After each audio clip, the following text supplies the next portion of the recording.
നൃത്തം ചെയ്യും പോലെ വിറച്ചു തുള്ളുന്ന രോഗികൾ. ഉഗാണ്ടയെ ഭീതിയിലാഴ്ത്തി ഡിങ്ക ഡിങ്ക എന്ന അപൂർവ രോഗം പടർന്നു പിടിക്കുകയാണ്.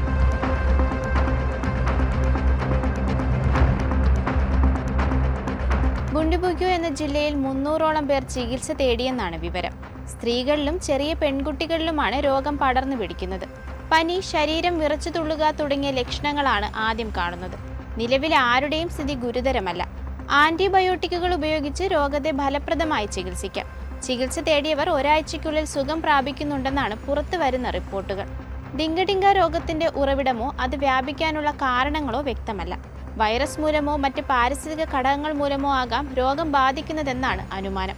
രോഗബാധിതരിൽ നിന്ന് സാമ്പിളുകൾ ശേഖരിച്ച് വിദഗ്ധർ ഇതിനെക്കുറിച്ച് പഠനം ആരംഭിച്ചിട്ടുണ്ട്.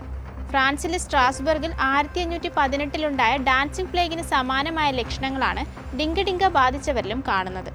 രോഗം ബാധിച്ചവർ നിർത്താതെ നൃത്തം ചവിട്ടും പോലെ തുള്ളിക്കൊണ്ടേയിരുന്നു എന്നതിനാലാണ് ഡാൻസിംഗ് പ്ലേഗ് എന്ന പേര് വന്നത്.